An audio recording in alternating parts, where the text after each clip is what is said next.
మనోగతం YouTube ఛానల్కి స్వాగతం సుస్వాగతం. కాంగ్రెస్ ఎంపీ శశి థరూర్ నిజంగా ఈ కాంటెంపరీ పార్లమెంట్ సభ్యులలో అంటే లోక్సభ సభ్యులలో కావచ్చు, రాజ్యసభ సభ్యులలో కావచ్చు గొప్ప మేధావి. 10 మంది మేధావులు ఎవరైనా పార్లమెంట్లో ఉన్నారు అని అనుకుంటే వారిలో ఈయన కూడా ఒక్కడు. సరే, ఈయన ప్రస్తావన ఇప్పుడెందుకు తీసుకొస్తున్నారు అన్న ఆలోచన మీకు రావచ్చు. ఇంతకుముందు కూడా శశి థరూర్కి అనుకూలంగా నేను అనేక వీడియోలు చేసి ఉన్నాను కాబట్టి నాకు పార్టీలతో సంబంధం లేదు.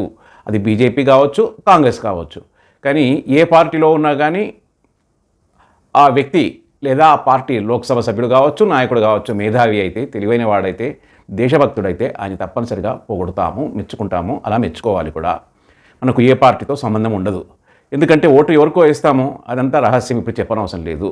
అస్సలు విషయానికి వస్తే ఆపరేషన్ సింధూర్ తర్వాత ప్రపంచంలో అనేక దేశాలకు భారతదేశం యొక్క స్టాండ్ను చెప్పడానికి అని చెప్పేసి మోదీ ప్రభుత్వము అన్ని రాజకీయ పక్షాలకు చెందిన ప్రతినిధులను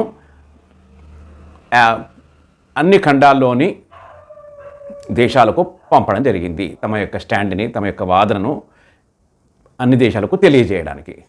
దాంట్లో కాంగ్రెస్ పార్టీ నాయకులు ఉన్నారు, అన్ని పార్టీలకు నాయకులు ఉన్నారు.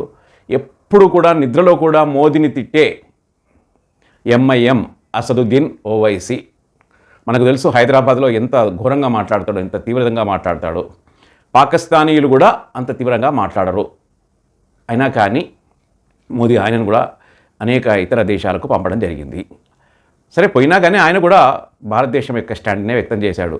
ఎందుకంటే ఒకప్పుడు లోకల్ లీడర్ ఏం మాట్లాడినా నడుస్తుంది. వాళ్ళ తమ్ముడు అక్బరుద్దీన్ ఓవైసీ ఆయన ఏం మాట్లాడినా నడిచింది. కానీ ఇప్పుడు ఆయన లోకల్ లీడర్ నుంచి నేషనల్ లీడర్గా ఎదుగుతున్నాడు కాబట్టి కాస్త నోరు నాలుక అదుపులో ఉంచుకోవాలి. కాబట్టి చాలా తెలివిగా వ్యవహరిస్తున్నాడు. సరే, అదంతా పోనీయండి. శశి థరూర్కి వస్తాం. శశి థరూర్ విషయానికి వస్తే అమెరికాకు పోయాడు, ప్రతినిధులను తీసుకొని తమ యొక్క వాదనను వ్యక్తం చేశాడు.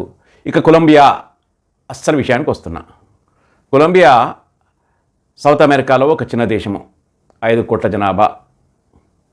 డ్రగ్ లార్డ్స్ అక్కడ ప్రభుత్వాలన్నింటినీ కూడా డ్రగ్స్ లార్డ్సే నడుపుతారు.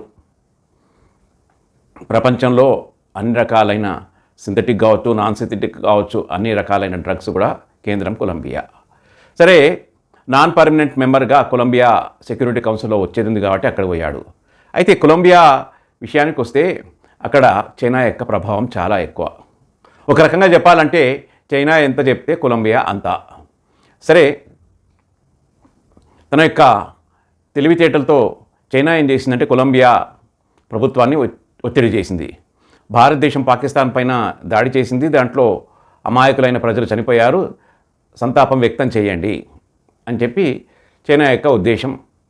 అదే రకంగా కొలంబియా కూడా భారతదేశాన్ని ఖండించడమే కాకుండా అమాయకులైన ప్రజలు పాకిస్తాన్లో చనిపోయారు, వారికి సంతాపంగా మేము ఒక తీర్మానాన్ని వ్యక్తం చేశాము అని చెప్పేసి ఒక ప్రకటన చేసింది, వెబ్సైట్లో పెట్టింది. సరే, తర్వాత వెంటనే కొలంబియాకు శశి థరూర్ పోవడం జరిగింది. అంటే ఆయనతో పాటు ఆయన టీం కూడా. అయితే పోగానే అక్కడ మీడియాతో మాట్లాడుతూ కొలంబియా ప్రకటన మమ్మల్ని చాలా బాధ పెడుతూ ఉంది, పైగా మీరు కూడా ఉగ్రవాదంతో బాధపడుతున్నారు. అలాంటప్పుడు మీరు పాకిస్తాన్లో తీవ్రవాదుల యొక్క కేంద్రాలపైనే దాడి చేశాము.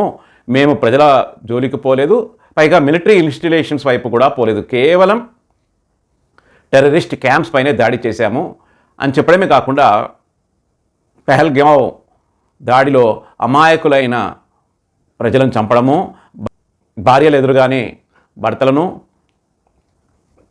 పిల్లల ఎదురుగానే తండ్రులను, తల్లుల ఎదురుగానే కొడుకులు చంపారు, పైగా మతం అడిగి దగ్గర నుంచి చంపారని చెప్పేసి మొత్తం వివరాలను కొలంబియా విదేశాంగ శాఖకు, అట్లాగే వాళ్ళ పార్లమెంట్ సభ్యులకు, పార్లమెంట్ అధ్యక్షుడికి, అట్లాగే కొలంబియా వైస్ ప్రెసిడెంట్కి వివరించి చెప్పడం జరిగింది. దాంతో కొలంబియా చేసేది లేక శశి థరూర్ యొక్క వాదనకు అనుకూలంగా ఉపసంహరించుకుంటున్నాము. ఇంతకుముందు మాకు సరి అయిన ఇన్ఫర్మేషన్ లేకపోవడం వల్ల మేము భారతదేశాన్ని విమర్శించాము, అమాయకులైన ప్రజలు పాకిస్తాన్లో చనిపోయారు కాబట్టి సంతాపం వ్యక్తం చేస్తున్నాము అన్న ప్రకటనను మేము వెనుకకు తీసుకుంటున్నాము. భారతదేశం యొక్క స్టాండ్ని సమర్థిస్తున్నాము. మేము చేసిన తప్పుకు చింతిస్తున్నాము అని చెప్పేసి ప్రకటనలో ఇవ్వడం జరిగింది. అవన్నీ కూడా నేషనల్ న్యూస్లో, ఇంటర్నేషనల్ న్యూస్లో వచ్చాయి.